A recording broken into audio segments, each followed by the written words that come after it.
우리가 앞서 말씀을 본 마가복음 5장 1절에서 20절 말씀으로 오늘은 무엇에 관심이 있는가 이런 말씀으로 함께 나눠보고자 합니다.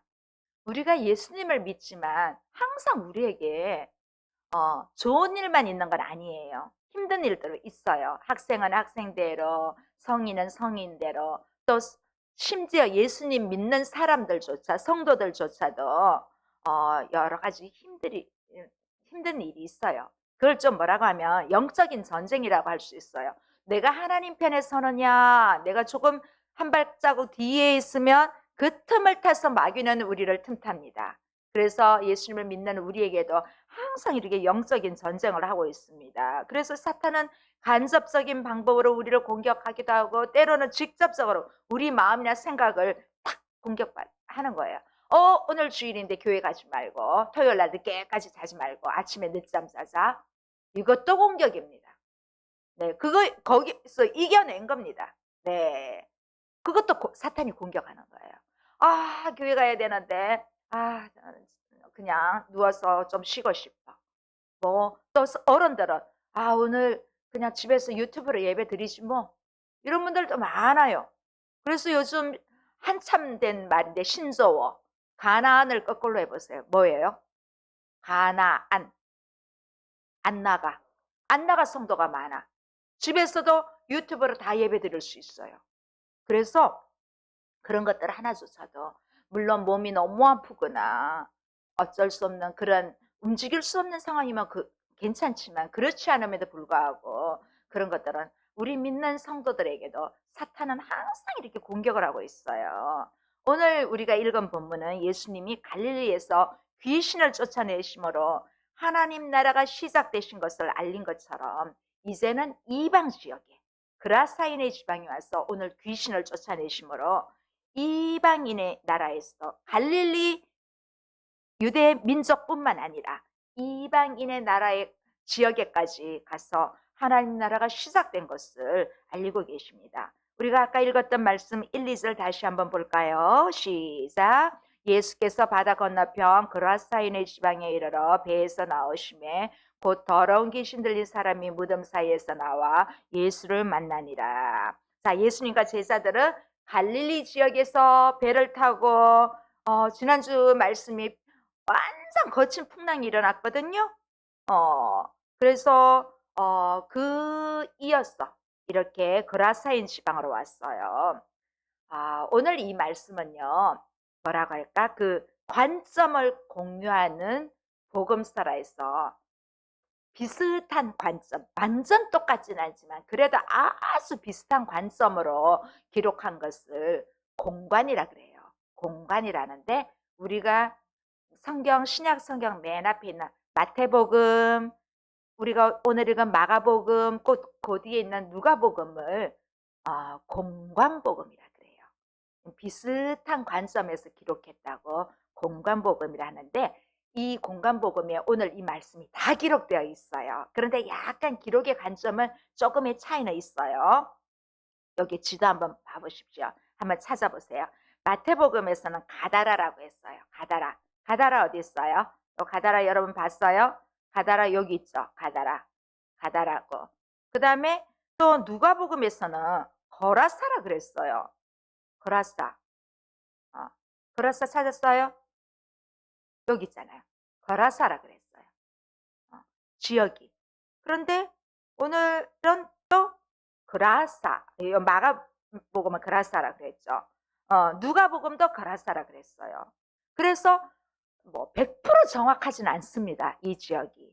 그런데 여기가 어디였는지 관계없이 분명한 것은 데가볼리 지역이라는 거. 이 데가볼리 지역은요, 그 갈릴리 호수 동쪽에 위치한 10개의 그 독립된 도시로 이렇게 모여 사는데요. 그래서 이 데가볼리 안에는 거라사가 바로 여기 있죠. 들을 수도 있고, 또 가다라도 여기 들을 수, 이 근처에 10개의 도시가 이 데가볼리에 다 있는 거예요. 그래서 뭐 크게는 데가볼리로 보면 되는데 여기는 이방인 지역이었어요. 유대인들이 무시하는 사람들이 사는 이방인 지역이었어요. 그래서 예수님은 다른 동족들이 유대인들이 부정하다 그렇게 생각하는 이 지역을 풍랑을 헤쳐가면서 이 지역에 도착했습니다. 그런데 예수님은 한 사람을 귀하게 여기시기 때문에 그 한 사람을 위해서 오늘 풍랑을 헤쳐서 이곳까지 이방 지역, 유대인이 무시하고 상종하지 않는 그 지역에 오신 것입니다. 예수님은 제자들이 같이 내리자마자 더러운 귀신 들린 사람이 오늘 본문에서 나옵니다. 이 사람은 악하고 더러운 귀신에 들린 아주 부정한 사람이에요. 게다가 무덤 옆에서 살았어요. 무덤 있는 데서 살았어요. 그 죽음의 장소에서 살았어요. 우리 한번 생각해 볼까요? 하루라도 공동묘지 옆에서 텐트 치고 잘 수 있을까요? 끔찍스럽죠? 그렇죠? 그런데 이 사람은 수년 동안 길게 여기서 살고 있었던 거예요. 그런데 이 광풍을 뚫고 오신 예수님은 이제 이 귀신 들린 사람을 만난 거예요. 자, 3절, 4절 다시 한번 볼까요? 3절, 4절 시작. 그 사람은 무덤 사이에 거처하는데 이제는 아무도 그를 쇠사슬로도 맬 수 없게 되었으니 이는 여러 번 고랑과 쇠사슬에 매었어도 쇠사슬을 끊고 고랑을 깨뜨렸음이니라. 그리하여 아무도 그를 제어할 힘이 없느니라. 자, 귀신 들린 사람이 무덤 사이에서 나와서 예수님을 만납니다. 이 무덤이 주로 귀신의 처소잖아요. 왜? 옛날 여러분은 잘 모를 거예요. 목사님이 어렸을 때는 전설의 고향이 있었어요. 알아요? 알아요? 와, 전설의 고향 대표적인 게 무덤 옆에서 머리 풀고 나타나잖아요. 그쵸? 바로 이 사람이 그렇게 산 거예요. 그 구약의 율법에 의하면 시체 있자 죽은 사람을 만지면 부정하다 그랬어요. 그래서 막 일주일 동안 격리도 시키고 막 그랬거든요. 이 사람은 부정한 사람 중에 부정한 사람이에요. 그래서 이 사람은 무덤과 무덤 사이에 거기서 살면서 이 무덤을 막 정신병이니까 귀신 들린 사람이 거의 다 정신이 많이 이렇게 좀 나가 있거든요. 때문에 막 무덤을 파헤치고 시체를 만지면서 그렇게 지냈을 것입니다. 우리 생각만 해도 끔찍스럽지 않습니까? 그렇죠?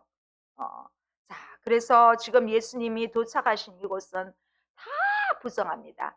사람도 부정하고 장소도 부정하고 모든 게 부정하지만 예수님은 그럼에도 불구하고 이곳에 오셨습니다. 그것도 폭풍을 뚫고서 오셨습니다. 지금 이 사람의 상황은 한마디로 말하면 정말 가장 비참한 인생을 살고 있어요. 이 사람이 언제 어떻게 귀신에 들렸는지 우리가 잘 모르지만 우리 마가복음 뒤에 있는 성경이 누가복음이에요. 누가복음에 보면 상태가 오래되었고 옷도 입지 않고 살고 있다고 그렇게 기록이 돼 있어요. 완전 이 사람은 정상적인 생활을 할 수 없는, 무엇보다도 다른 사람들과 일반적인 사람들과 함께 할 수 있다고는 생각도 할 수 없는 그러한 부정한 사람이었고 많은 사람들로부터 따돌림 받고 왕따가 되어서 갈 곳이 없다 보니까 이 무덤과 무덤 사이에 거기서 옷도 다 벗고 그렇게 살았으니까 얼마나 정말 아이고 생각만 해도 끔찍스럽습니다. 그런데 고랑과 쇠사슬에 매여 있지만 되게 힘세요. 이런 사람들요. 네, 엄청 힘세요. 그래서 쇠사슬을 끊고 고랑을 끊어버릴 정도로 초인간적인 힘을 갖고 있어요.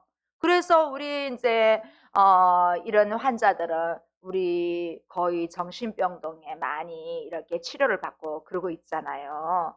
그런데 뭐 이 시대에는 전혀 그런 것들이 없고 막 도망가지 말라고 쇠사슬과 고랑으로 묶어놔도 힘이 워낙 세니까 뭐다 이제 더 이상은 이 관리할 사람조차도 없었던 거예요. 자, 5절 볼까요? 자, 5절. 밤낮 무덤 사이에서 나 산에서나 늘 소리 지르며 돌로 자기의 몸을 해치고 있었더라. 우리 진짜 많이 아픈 사람들은 자기 몸을 막 학대하잖아요. 그렇죠? 그러니까 이 사람은 우리보다 뭐 조금 아픈 사람보다는 몇 배로 더 하겠지요. 자, 이 사람의 모습을 어땠을지 한번 상상해 보십시오. 자기 몸을 돌로 해치니까 온몸에 피가 나는 거는 뭐 기정사실이겠죠. 우리가 피부병에 걸려도 이렇게 막 간지러워서 긁으면 피가 나잖아요. 우리 정상적인 사람도 그럴 수 있어요. 그런데 정상적이지 못한 사람이 그랬을 때는 몇 배의 아마 피도 흘렸을 것입니다. 아니, 거기에 있으니까 뭐 목욕은 제대로 했겠어요? 뭐 머리는 제대로 감았겠어요? 그러니까 그 사람들이 이 사람은 정말 아마 옆에 가지 못할 정도로 아마 악취도 났을 것 같아요. 또 이 귀신 들린 사람들은 입에 거품을 물거든요. 그리고 눈도 좀 이렇게 돌아가잖아요. 그런 사람이니까 사람들을 가까이 갈 수가 없지요. 누구도 가까이 가기가 쉽지 않는 그러한 사람이었습니다. 그런데 이 사람은 스스로 이런 삶을 벗어나고 싶었지만 그렇게 어떻게 할 수 있는 방법이 없었어요. 그래서 너무너무 괴로우니까 밤낮 소리 지르며 돌로 자기의 몸을 긁었다는 거예요. 그런 그 사람이 예수님을 발견했다는 거예요. 자, 6절에서 8절 한번 보겠습니다. 다시 한번. 그가 멀리서 예수를 보고 달려와 절하며 큰 소리로 부르짖어 이르되 지극히 높으신 하나님의 아들 예수여, 나와 당신이 무슨 상관이 있나이까? 원하건대 하나님 앞에 맹세하고 나를 괴롭히지 마옵소서 하니, 이는 예수께서 이미 그에게 이르시기를 더러운 귀신아 그 사람에게서 나오라 하셨음이니라. 자, 귀신 들린 자의 비참한 상황을 묘사하기 위해서 잠시 중단되었던 예수님을 보고 막 달려와 절하는 모습이 나옵니다. 이 사람이 예수님을 향해 뭐라고 했습니까? 지극히 높으신 하나님의 아들 예수여, 하나님의 아들. 이 말은 신앙 고백한 사람들이 많이 했습니다.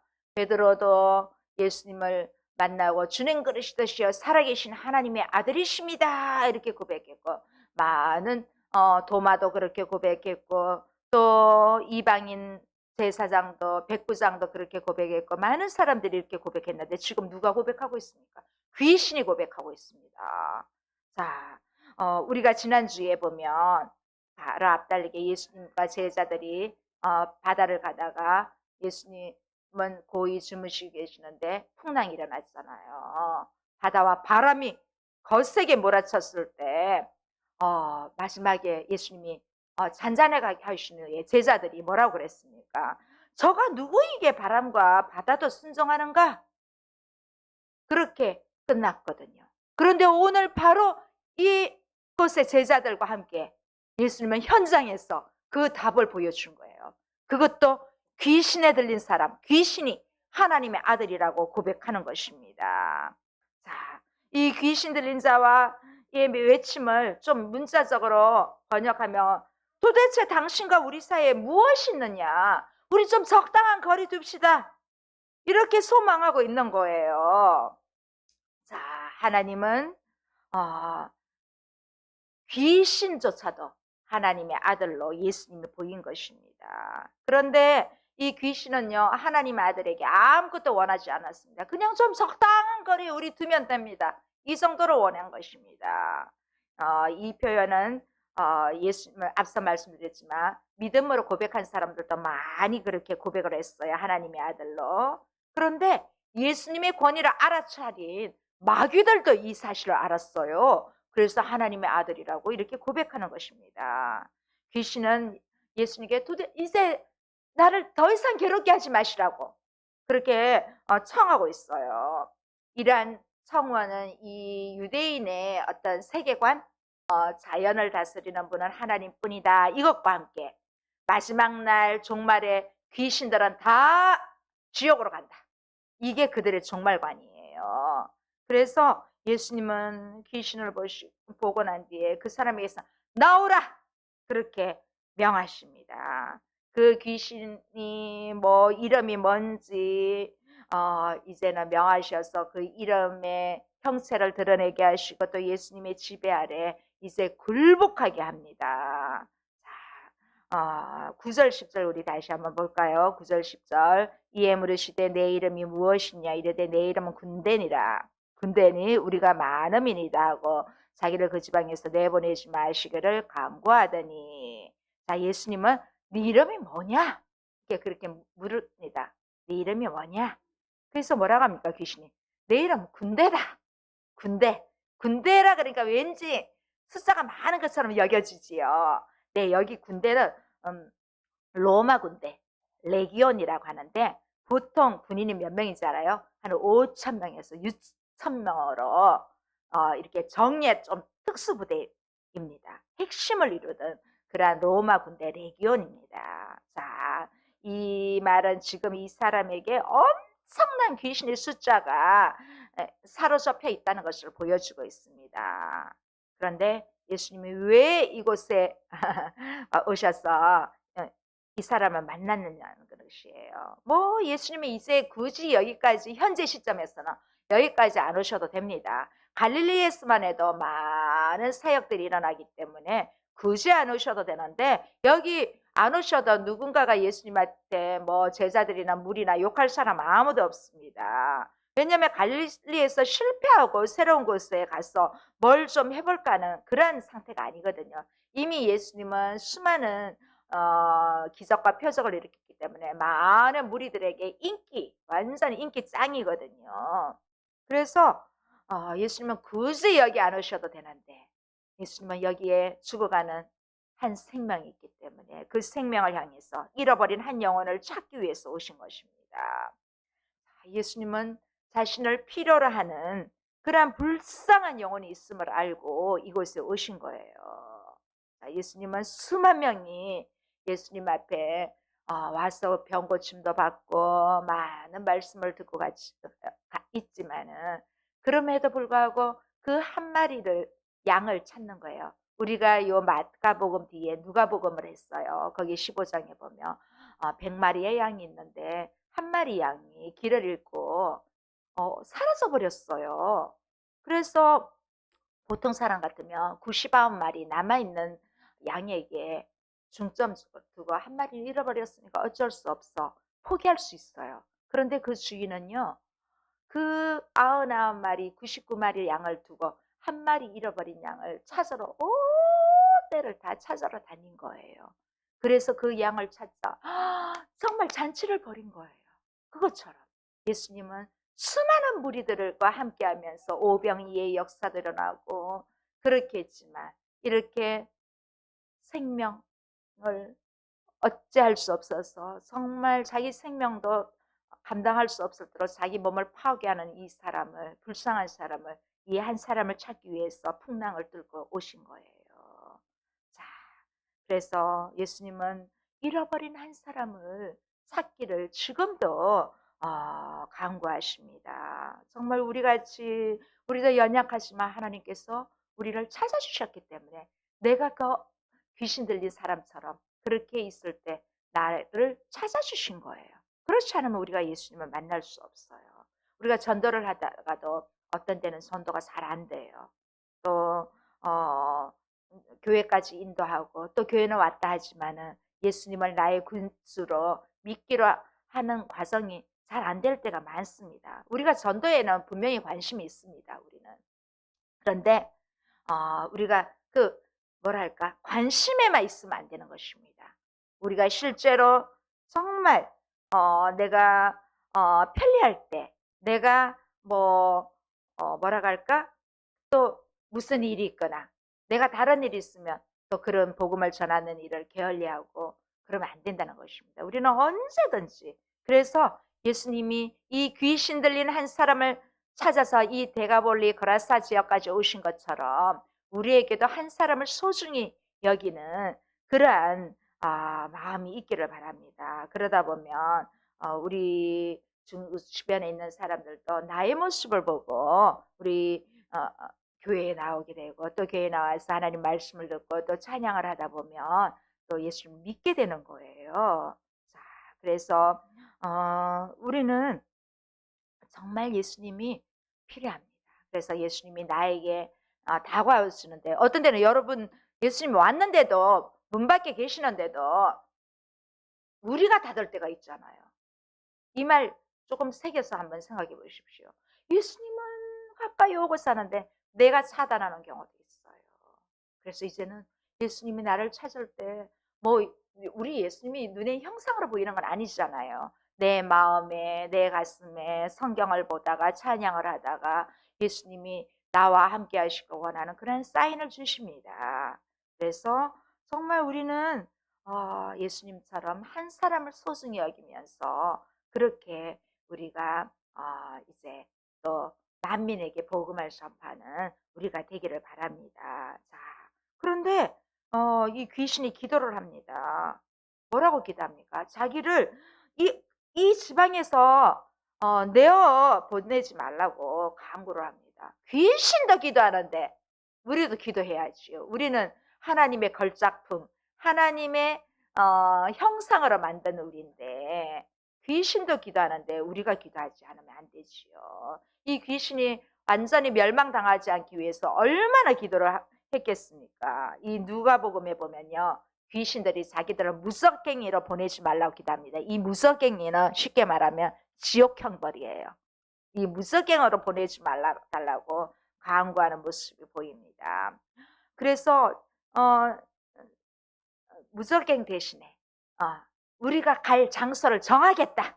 자기들이 나갈 곳을 지정해서 예수님께 간구합니다. 그래서 이 말은 우리가 믿음으로 무엇이든지 소원하는 것을 간구하면 예수님께서 응답해 주신다는 거예요. 할렐루야.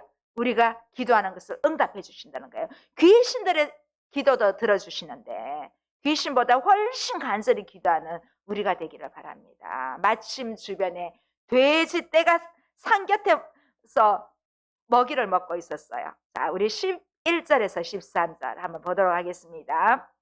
시작. 마침 거기 돼지의 큰 떼가 산 곁에서 먹고 있는지라 이에 간구하여 이르되 우리를 돼지에게로 보내어 들어가게 하소서 하니 허락하신대 더러운 귀신들이 나와서 돼지에게로 들어가매 거의 2,000마리 되는 떼가 바다를 향하여 비탈을 내리다라 바다에서 몰사하거늘. 자, 부성한 짐승이에요. 구약에는 돼지는 되새김질 못하잖아요. 이 쪽발이도 아니고 네 발이 있어야 되고 되새김질을 해야 돼요. 그래야 부성한 짐승이 아니에요. 이 되새김질하고 네 발이 있는 대표적인 게 소, 염소, 양은 할 수 있어요. 근데 돼지는 이걸 못하잖아요.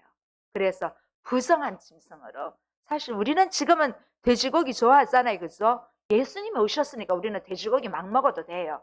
근데 어떤 데는 돼지고기 아직 안 먹어요. 있어요. 이슬람권도 돼지고기 안 먹고 그래요. 네. 그런데 예수님이 오셨는데도 그들은 아직 그러고 있는 거예요. 자, 마가는 귀신에 대한 예수님의 권위를 지속적으로 강조하고 있어요. 자, 귀신은 간청하고 예수님은 허락합니다. 오케이, 허락합니다. 귀신들이 사람에게서 나와 돼지떼에 들어가서 거의 2,000마리나 되는 돼지떼에 들어가니까 돼지가 놀라서 우르르 내리닫는 사건이 일어납니다. 자, 이런 그림 하나 주면은데, 예. 자, 이 일로 돼지떼는 바다에 몰사합니다. 오늘 이 마가는 돼지떼가 몰사함으로 야기된 경제적 손실을 다루지는 않고 있습니다. 오히려 이 마가는 막대한 손실에도 불구하고 귀신 들린 사람을 악하고 더러운 귀신으로부터 해방시켜주는 것이 우선적으로 해야 할 일이라고 이 마가복음은 그렇게 이야기하고 있습니다. 자, 이러한 마가의 태도는 계속 이제 공간복음이라 그랬죠. 마태복음과 누가복음과는 달리 귀신 들린 사람의 처참함을 자세하게 설명해주는 그러한 묘사에서 먼저 보여주고 있습니다. 마치 영화의 한 장면처럼 어떻게 이런 일이 있겠습니까? 영화의 한 장면처럼 정말 놀라운 광경입니다. 돼지들이 집단으로 몰살하는 광경을 본 그 옆에서 돼지 치던 사람들이 깜짝 놀라서 마을에 들어와서 대가볼리 마을에 와서 이 말을 전합니다. 헐레벌떡 뛰어갔겠죠. 정신없이 외쳤을 것입니다. 14, 15절 함께 보시겠습니다. 치던 자들이 도망하여 읍내와 여러 마을에 말하니 사람들이 어떻게 되었는지를 보러 왔어. 예수께 이르러 그 귀신 들렸던 자, 그 군대 귀신 집혔던 자가 옷을 입고 정신이 온전하여 앉은 것을 보고 두려워하더라. 자, 돼지 치던 사람들은 이 놀라운 일을 보고 정말 다다닥 도망갔어요. 자신들이 사는 마을에 가서 일어난 일을 보고합니다. 그래서 이 지역의 사람들이 또다시 와서 이 상황을 파악하기 위해서 예수님께 나옵니다. 한두 마리만 물에 빠져도 속이 상하고 그런데 그쵸? 2,000마리. 우와, 돈으로 따지면 이거 엄청납니다. 그런데 이 사람들이 와보니까 늘 옷도 다 벗고 다니던 귀신 들린 사람이 멀쩡하게 옷도 입고 예수님 발 아래 조용히 있으니까 완전 깜놀이죠. 그죠? 완전 대박 사건이에요. 자, 이 사람들은, 저 귀신 들린 사람들은 나을 것이라고 1도 생각하지 않는 사람입니다. 저 사람은 저러다 죽을 거야. 이렇게 생각했는 그 사람이 정신이 멀쩡하고 벗었던 옷을 입고 그 예수님 옆에 있으니까 얼마나 놀라운 일입니까? 자, 귀신 들렸던 자에게 일어난 일과 대지 때에 무슨 일이 일어났는지를 깨닫게 된 사람들이 두려워하면서 예수님 보고 우리 이제 이 지역 좀 떠나달라고 합니다.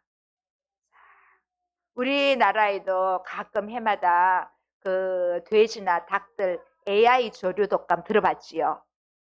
그럴 때마다 농가에 있는 사람들이 정말 속이 상해서 어머 다 폐기 처분해야 되잖아요. 얼마나 우리는 직접적인 경험은 안 하지만 우린 돼지고기 닭고기 잘 먹잖아요. 우리가 그만큼 그런 사건이 일어나면 값이 올라가고 이렇기 때문에 우리 보통 사람들에도 조금은 간접적인 피해는 있지요. 근데 직접적으로 그 사육하는 사람들은 얼마나 가슴이 아프겠어요. 자기 그게 생명줄인데 그 사람들한테는. 그런데 오늘 이 사람들의 돼지 주인들도 얼마나 속이 상하겠어요. 돼지 한 마리가 뭐 한 3, 40만 원 최소한 적다 해도 2,000마리면 돈이 얼마입니까? 그쵸? 1억은 되겠네요. 그죠? 1억 가까이는 되겠네요. 그래도. 맞나? 계산이? 아무튼 엄청난 돈이잖아요. 너무 내가 키우는 돼지가 다 죽어버리니까 얼마나 속이 상하겠습니까?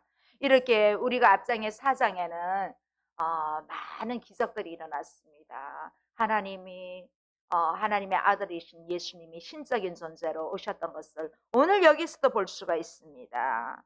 자, 이방인의 지역에서 동족이 아닌 유대 지역이 아닌 이방인의 지역에서 사탄의 밑에서 억눌린 사람들을 자유롭게 하기 위해서 예수님이 오신 것입니다.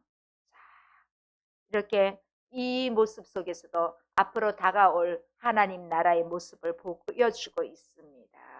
자, 우리 18절, 19절 한번 볼까요? 자, 시작. 예수께서 배에 오르실 때 귀신 들렸던 사람이 함께 있기를 간구하였으나 허락하지 아니하고 그에게 이르시되 집으로 돌아가 주께서 내게 어떻게 큰 일을 해놨어 너를 불쌍히 여긴 것을 내 가족에게 알리라 하시니. 자, 이제 마을 주민이 떠나달라는 요청에 예수님 배를 타셨습니다. 이때 귀신 들렸던 사람이 예수님, 저도 이제 예수님 제자가 되고 싶습니다 하고 따라가기를 청했습니다. 그런데 여기 좀 흥미로운 것은 예수님과 함께 있다 하는 표현은 앞서서 제자들에게 4장에도 예수님이 제자들에게 주어진 특권이었어요. 이 함께 있다는 말은 임마누엘이라고 해요. 예수님이 바로 임마누엘입니다. 구약에서 예언하신 그 임마누엘이 신약의 예수님으로 오신 거예요. 이 함께 있다 이 말은 너무너무 정말 좋은 거예요. 우리 친구가 함께만 있어도 좋잖아요. 그쵸? 나 혼자 힘들 때 혼자 고민하는 것보다 그래도 친구가 야 힘내 토닥토닥 이렇게 해주는 것만 해도 얼마나 힘이 됩니까? 그런데 예수님이 하나님의 아들이신 바다와 바람을 잠잠하게 하신 귀신을 물리치신 그 예수님이 나와 함께 있다면 얼마나 좋겠습니까? 그런데 이 특권을 예수님은 제자들에게는 줬는데 오늘 이 귀신 들려서 귀신으로부터 해방한 사람에게는 함께 하지는 않았습니다. 그래서 예수님은 우리를 부를 수도 있고 우리가를 안 부를 수도 있어요. 내가 안 찾으면 안 부를 수도 있어요. 그래서 항상 예수님과 함께 있다는 그 사실은 우리에게 축복입니다. 그런데 오늘 예수님께서 이 사람과 함께 하지 않는 이유를 설명하고 있습니다. 바로 그것은 예수님이 이 사람이 자기가 오랫동안 귀신 들려서 이렇게 힘든 고통 중에 있었던 것을 이제는 너희 집에 가서 너희 가족 친척들에게 너희 동네 사람들에게 전하라. 그 미션을 주신 것입니다. 오늘 마지막 말씀입니다. 20절 함께 보시겠습니다. 시작. 가서 예수께서 자기에게 어떻게 큰일 행하셨는지를 대가볼리에 전파하니 모든 사람이 놀랍게 여기더라. 자, 예수님은 이 일을 전하는 사명을 그에게 주어서 보냅니다. 다시 이 사람은 전도자로 보내십니다. 귀신 들렸던 사람은 예수님의 분부대로 행합니다. 그래서 예수님이 자신에게 어떻게 큰일을 행하셨는지 대가볼리 최소한 10개 소도시가 있어요. 이 소도시의 전판이 모든 사람이 놀랍게 여겼다고 합니다. 예수님이 행하신 일을 가족과 사람들에게 증언하는 일, 전도하는 일을 수행하게 합니다. 이렇게 귀신 들렸던 자를 치유하신 예수님의 이야기는 마지막 종말론적인 예수님이 다시 오실 그날을 보여주고 있는 것입니다. 이렇게 우리도 보면 때로는 돈에도 욕심이 많고 어른들은 명예나 그런 거에도 되게 욕심이 많아요. 그런데 이 수많은 돼지떼가 중요해요. 돼지떼가 재산으로 볼 때 우리에게도 뭐 돼지 2,000마리만큼은 없을지라도 이런 모든 것을 가지고 있을지라도 예수님이 원하는 것은 저 옆에 너무너무 힘들어하는 친구 한 명 도와주는 것을 정말 귀하게 여기십니다. 그래서 하나님이 우리를 하나님 자녀로 삼으신 것은 우리를 통해서 뭐 경제적으로 뭘 어떤 돈의 가치를 요구한 것이 아닙니다. 예수님은 하나님의 형상대로 만드신 우리 한 사람 한 사람을 소중히 여기신 것입니다. 돼지 2,000마리라면 엄청난 그러한 비싸지요. 그러한 경제적인 가치가 있음에도 불구하고 어떤 대가를 치러서라도 우리는 구원할 가치가 있는 그러한 존재가 되어야 합니다. 우리가 중병이 걸리며 돈을 몇 억이라도 들였어라도 낫기를 원하잖아요. 그것처럼 우리는 이제 세상을 향해 그렇게 있었다면 이제는 정말 예수님께서 가장 나의 가치를 사람의 가치, 사람을 살리기 위한 그 미션을 우리에게 주신 줄 믿습니다. 그래서 우리는 무엇에 관심이 있습니까? 경제, 돈 중요하지만 돈에 너무 욕심하지만 다 나중에 그것조차도 빼앗기게 됩니다. 우리는 사람을 중요히 여겨야 됩니다. 가족을 중요히 여기고 내 옆에 있는 친구를 중요히 여기고 먼저는 보이는 사람부터 중요히 그리고 나와 관계가 없을지라도 좀 그래도 내가 이 친구는 참 나보다도 더 안타깝다. 그런 친구도 있을 거예요. 그런 친구들을 항상 소중히 여기고 그럴 때 하나님은 우리의 관심들을 보시고 우리에게 더 큰 축복을 함께 하실 줄 믿습니다. 우리가 뭐 하나님이라고 해서 세상을 거창하게 바꿀 힘이 있는 것도 아닙니다. 뭐 우리 교회 여기 수많은 사람들이 대형 교회처럼 모이기를 원하는 것도 아닙니다. 저는 우리 여기 한 사람 한 사람이 정말 소중한 가치를 두고 거기에 관심을 두고 있습니다.